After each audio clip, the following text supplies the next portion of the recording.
Yep, I'm in Act 3. This is just me being me. I hope you'll see God's not through with us yet.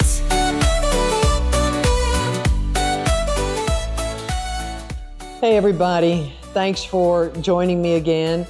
There again, I'm assuming there's more than one of you out there. I joked with my husband, I said, I don't know any of my cousins. I'm sure I've got some out there, so maybe they're tuning in to see who is this long lost cousin and what is she about. Probably after watching one of these podcasts, they're gonna go, we don't need to connect, that woman ain't right, and I know that, but I've been talking a little bit about my life and getting you to think about your life as well, and hoping that you might share some of the things that have happened in your life to parallel along with mine. But, you know, I was reflecting about middle school. I used to teach. That'll come later. But my gosh, what an awkward time of life is that.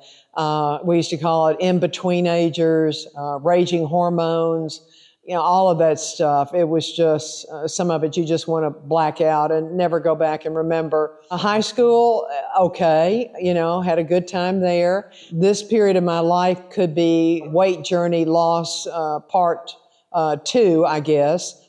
You won't even know how many parts there are to this, but since I started out weighing 45 pounds, according to my husband, but it was interesting. As I had mentioned earlier, I had parents who instilled in me an over-the-top self-concept and self-worth. It was ridiculous. I mean, I thought I was fearless and could do everything.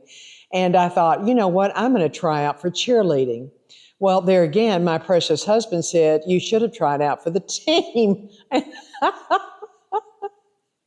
When he watches these little cheerleaders being thrown up in the air at these football games for college and all this, and he just would look over at me and just shake his head, go, I don't see it. But by golly, I thought, I'm going to be a cheerleader.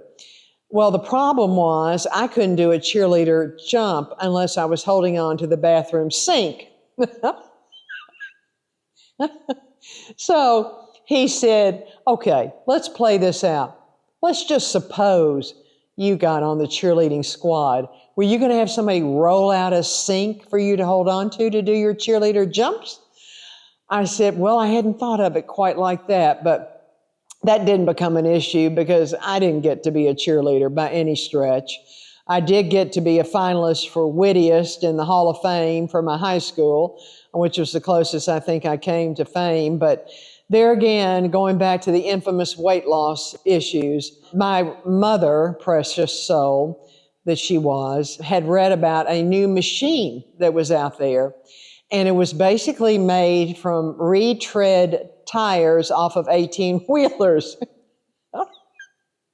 I guess she thought I was the size of an 18-wheeler by then. I wasn't. But anyway, so she said, let's go try out this machine. And I thought, oh, good grief. I said, okay. So we went to this, I don't even know where it was. There again, I've blocked all of that stuff out. But this machine was made out of retread tires, rubber. And you would stand in this machine, and this rubber, they turn on a little switch. It could start slow at first, and the rubber would run up and down your legs, wrap around your legs, run up and down your legs, run up and down your rear and your legs and your arms and all of this. Basically, it was supposed to be beating the fat off of you, okay? So they'd start off in the slow switch, you know, and I was looking at my mother and she said, are you okay? I said, yeah. I said, this isn't a problem. So the guy goes, well, let me rev it up some. He put that machine, he put that machine on high speed. If I had been wearing dentures, my dentures would be in Cleveland, Ohio by now. I have never shaked, rattled, and rolled so much in my life to the point that I was just going like this all over. And my mother said, turn off that machine. So he looked over and he said, oh, okay. So he turned it off and they got me out of the rubber straps and my mother said, are you okay? I said, oh, I'm fine. Well, I just woozed around and then just hit the floor. I came to, you know, pretty quickly, but the guy said, I don't think she's really cut out for this machine. I said, I don't think I'm cut out for it either. But I laugh now when I go through car washes and I see those big old black, rubber things going bump, bump, bump over the roof of your car and your windshield. And I think, oh, dear Lord. And my husband said, you're not like going through PTSD here, are you?